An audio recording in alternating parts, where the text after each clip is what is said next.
quickly and easy Autosmooth using Blender geometry nodes. Okay, I know this is a problem, and this is going to be a topic of another video. I'm going to make a video showing what are things I don't like in Blender.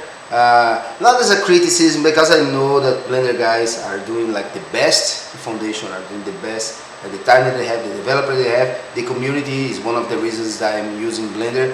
But you know, we don't need to agree with everything, and we don't need to like to everything, and I will be exposing my frustrations like in using Blender.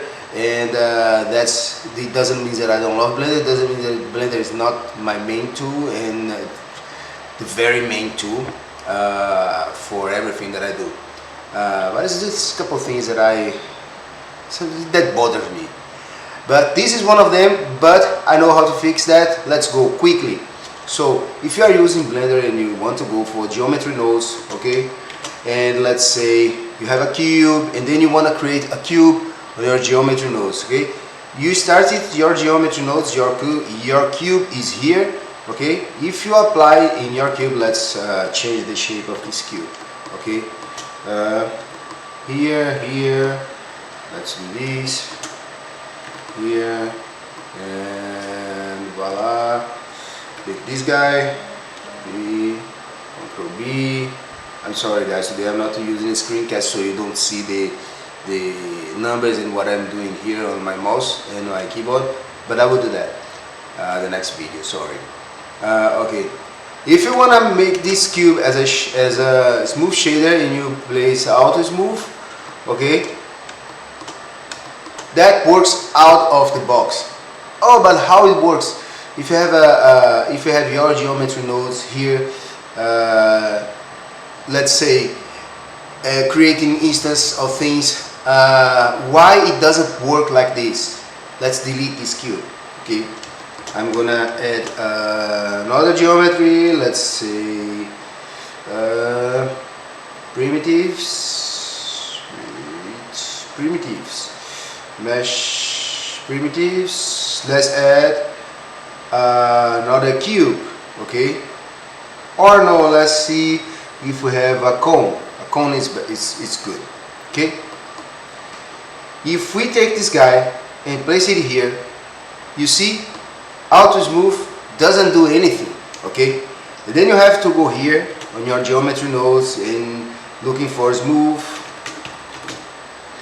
is set shade smooth, and then you shade your smooth or not smooth, okay, and it doesn't do what you want, okay.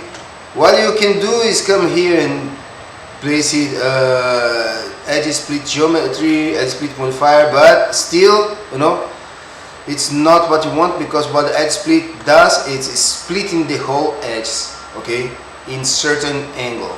You can do that here inside geometry nodes, but you still, you know, you see, not ideal. That's not the best, okay.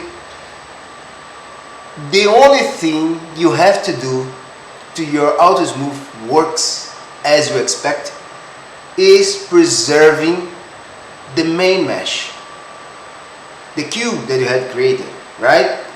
The cube, okay? So in this case, let me show you what I'm talking about. If you go join geometry and then you join your cube, everything works. Let's move the cube out of the center. Okay, let's do this. Here we go. Now you have your Autosmooth working well.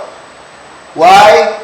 If you remove it, the main geometry from here, voila, not working again. If you add your main geometry, working. You see? The only thing that you need to do is preserve your first main geometry, so not delete that and start to create things out of the box. But you say, okay, but I don't want this guy messing around with my scene. I don't want this guy here. So what you can do is go to your geometry, and instead of having a crazy thing, like just create a plane, okay, delete the rest. create the plane, select your plane, okay, and scale up to 0, right? So your plane will still be here in your scene, but you will not see that, and it will not affect anything. And then you can create, what you can do is you can create your whole geometry nodes here, all the complex things that you want, blah blah blah, blah blah blah, blah, blah, blah. And then by the end of the day, you just connect your main geometry to the system. If you want to use Autosmooth, like here, okay? You see? Simple like that. See you in the next video.